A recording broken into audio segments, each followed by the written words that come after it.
Good morning everyone. अभी हाल ही में बहुत सारे आर्टिकल पब्लिश हुए हैं जिसमें ये बोला गया है कि भारत और रसिया के बीच जो हर साल दिसंबर में जो सालाना समिट होती थी वो इस बार नहीं होगी। इसको जो सबसे पहले प्रकाशित किया था वो ब्लूमबर्ग नामक अखबार ने किया था। क्योंकि अगर मैं इंडिया और रसिया की बात करूं तो ये जो मीटिंग है सन 2002 से ये चली आ रही है। अगर मैं 2000 की बात करूं तो उस टाइम पे भारत के जो प्रधानमंत्री हुआ करते थे अटल बिहारी वाजपेयी। उस टाइम जो रसिया के अगर मैं प्रेसिडेंट की बात करूं तो उस टाइम भी व्लादिमीर पुतिन ही थे। लेकिन आज की बात करूं तो आज के टाइम में भारत के प्रधानमंत्री नरेंद्र मोदी हैं और आज भी वहाँ के जो प्रेसिडेंट हैं वो व्लादिमीर पुतिन हैं। तो वहाँ का कोई चेहरा नहीं बदला है, लेकिन इंडिया के जो प्रधानमंत्री हैं बदल चुके हैं। तो अगर मैं बात करूं तो उन्होंने ये बोला है कि लगभग अगर 2 डिकेड की बात करूं 2 दशकों में लगभग 21 बार दोनों देशों के प्रधानमंत्री शामिल हुए हैं, लेकिन सन 2020 में शामिल नहीं हुए थे। वो भी पेंडेमिक की वजह से, क्योंकि पेंडेमिक अपनी पीक पर था, उसकी वजह से जो डिजिटल माध्यम की इससे हमने जो इस चीज़ की सबमिट की थी। तो इसमें ये भी होता है कि जो हमारे देशों की जो 2+2 वार्ता भी इसमें होती है। 2+2 वार्ता का मतलब ये हुआ कि जो भारत के जो विदेश मंत्री हैं और भारत के जो रक्षा मंत्री हैं तो इनकी भी साथ में मीटिंग होती है, तो ये मीटिंग भी साथ में चलती है। तो इसमें ये बोला गया है कि जिस तरीके से 2 दशकों में पिछले 21 बार भारत और रसिया की ये मीटिंग हुई है और उसमें क्या हुआ है कि नरेंद्र मोदी रसिया और यूएस को बैलेंस करना चाह रहे हैं, इस वजह से क्योंकि रसिया ने यूक्रेन पर आक्रमण किया है और यूएसए ने जिस तरीके से सैंक्शन लगाए हैं, तो उस तरीके से हमें क्या होता है कि हम यूएसए का साथ भी नहीं छोड़ सकते हैं और हम रसिया के भी साथ नहीं छोड़ सकते हैं। तो उस तरीके से नरेंद्र मोदी जो हैं यूएसए को भी साधना चाह रहे हैं और रसिया को भी साधना चाह रहे हैं। और हमारी कोशिश ये है कि जो वॉर हो रही है, अगर मैं रसिया और यूक्रेन की जो वॉर हो रही है वो शांति के साथ एकदम बहुत जल्दी समाप्त हो जाए, लेकिन ये समाप्त हो नहीं रही है। अभी हाल ही में हमने देखा है कि पिछले सितंबर में इंडिया की तरफ से जो नरेंद्र मोदी वहाँ पे एससीओ की समिट में गए थे जिसमें व्लादिमीर पुतिन भी मिले थे उनसे।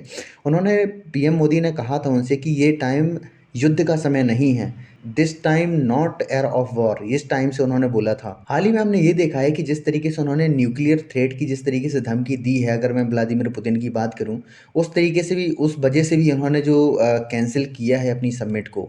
और इन्होंने क्या हुआ था कि इस तरीके से आर्टिकल पब्लिश हुए हैं कि Russian president Vladimir Putin toys with idea of preemptive nuclear strike के बारे में उन्होंने जो बोला था इसके बारे में उन्होंने ये भी बोला है कि हम पहले किसी देश पर आक्रमण नहीं करेंगे, लेकिन अगर कोई देश हमारे ऊपर अटैक करता है तो हम उस देश को नक्शा ही मिटा देंगे पूरे विश्व से, इस तरीके से उन्होंने बात की है। तो हाल ही में हमने ये देखा है कि 2021 की अगर मैं बात करूं तो 2021 में हमारे देश में ये मीटिंग हुई थी, जो हम 21वीं बैठक हुई थी, दिल्ली में ये बैठक हुई थी। अगर मैं 22वीं बैठक की बात करूं तो ये मॉस्को में होनी थी और इसमें 2+2 मीटिंग भी होती है और जो हमारे सर्वोच्च नेता होते हैं उनके बीच में मीटिंग होती है। अगर मैं बात करूं तो इसमें ये बोला गया है कि जिस तरीके से व्लादिमीर पुतिन ने न्यूक्लियर थ्रेट की धमकी दी है, उस वजह से प्रधानमंत्री नरेंद्र मोदी ने वहां पर जाना कैंसिल किया है। और इसकी जो पुष्टि की है वो रूसी सरकार के प्रवक्ता दमित्री पेस्कोव ने इस चीज़ की पुष्टि की है कि दोनों देशों के जो सर्वोच्च नेता हैं इस बार जो शिखर सम्मेलन में भाग नहीं लेने वाले हैं। इसके लेकर उन्होंने पुष्टि की है और उन्होंने ये बोला है कि अगर मैं बात करूं तो 2000 से मीटिंग स्टार्ट हुई है, अगर मैं 2020 तक लगभग 21 बैठकें इसमें हो चुकी हैं। और ये जो बैठक हमेशा होती रही है वो दिसंबर में होती रही है, दिसंबर के फर्स्ट वीक से लेके लास्ट तक की किसी भी मतलब डेट को चुन के उसमें मीटिंग होती है ये। और इसमें ये बोला जाता है कि 2020 में कोरोना महामारी की वजह से इस बैठक को रद्द किया गया था। सिर्फ यही वो साल था जिसमें दोनों देशों के जो सर्वोच्च नेता हैं वो नहीं मिले थे। तो इसमें ये होता है कि रूस यूक्रेन विवाद में भारत का रुख क्या रहा है, इसमें ये बोला गया है भारत ने इस विवाद पर जो तटस्थ रुख अपनाया है कि ना हम यूएसए के साथ में हैं, ना हम रसिया के साथ में हैं, ना हम यूक्रेन के साथ में, हम पीस और डिप्लोमेसी के साथ में हैं कि आप शांति स्थापित कीजिए। यानी किसी भी पक्ष का समर्थन भारत नहीं करता है। भारत ने रूस और यूक्रेन से मामले में शांतिपूर्ण समाधान की अपील की है। रूस भारत का सबसे बड़ा रक्षा पार्टनर है, भारत नहीं चाहता कि उसे नाराज किया जाए किसी भी तरीके से। और दूसरी बात अगर मैं बात करूं तो भारत को जो सबसे बड़ा ट्रेडिंग पार्टनर है वो है यूएसए। तो हम ये भी नहीं चाहते कि यूएसए नाराज हो, हम ये भी नहीं चाहते कि रसिया नाराज हो। हम ये चाहते हैं कि दोनों देशों में आराम से बैठ के बात हो और शांतिपूर्ण इसका समाधान निकले। इसमें ये भी बात की जा रही है 2020 तक भारत की हथियार खरीद में रूस की हिस्सेदारी लगभग 50% से भी ज़्यादा थी।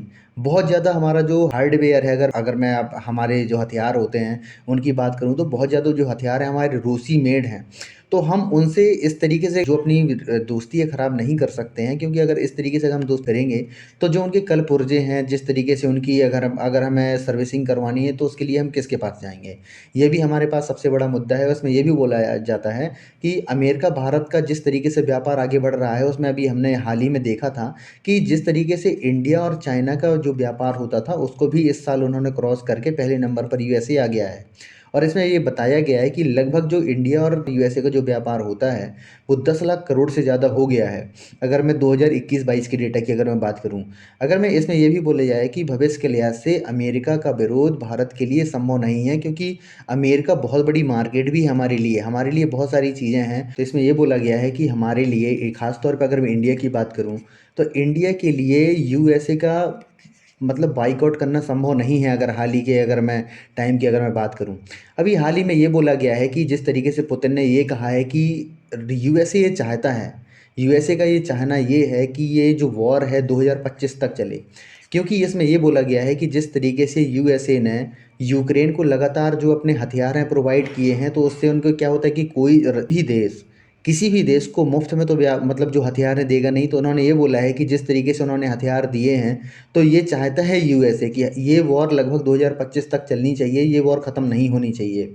तो इस तरीके से उन्होंने कटाक्ष भी किया है। देखिए, विदेश मंत्रालय के अफसर ने कहा है कि भारत भी रूस पर निर्भर नहीं चाहता, हम दोनों चर्चा कर रहे हैं। तो यूएसए ने ये कहा है कि जिस तरीके से पिछले 40 साल से भारत रूस पर डिपेंड रहा है अगर वेपन्स के लिए और ऑयल के लिए, तो इसका जो सिलसिला है उसको ख़त्म करना चाहिए इंडिया को। इस तरीके से यूएसए का जो पक्ष है सामने आ रहा है।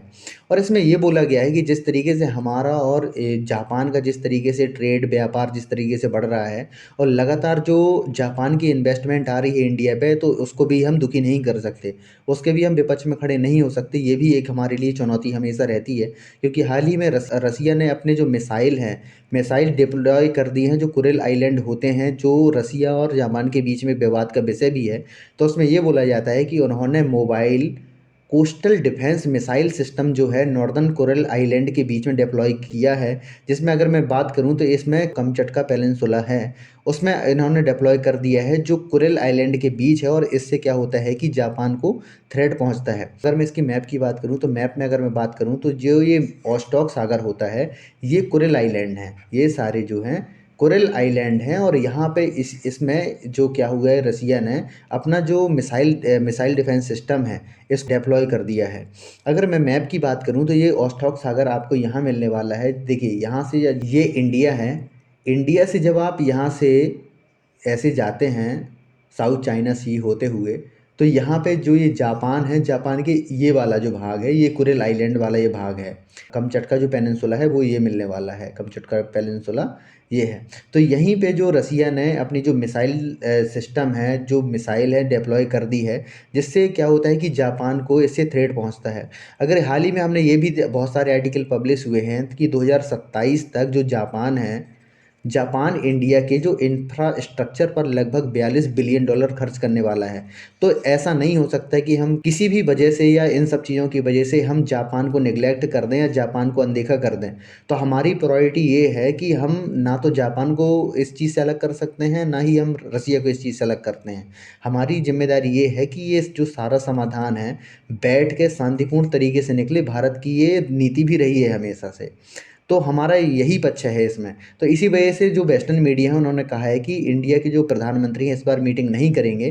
तो इंडिया का भी ये पक्ष है, लेकिन इंडिया की तरफ से क्लैरिफिकेशन नहीं आया है कि हम इस मीटिंग में जाएंगे या नहीं जाएंगे, क्योंकि इसका जो बहुत बड़ा कारण नज़र आ रहा है, जिस तरीके से जो व्लादिमीर पुतिन ने न्यूक्लियर थ्रेट की जिस तरीके से धमकी दी है, वो इसका सबसे बड़ा कारण है। तो आशा करता हूँ कि आपको वीडियो अच्छा लगा होगा। अगर आपको वीडियो अच्छा लगा तो प्लीज़ इसको लाइक कीजिए, सब्सक्राइब कीजिए एंड शेयर कीजिए। धन्यवाद।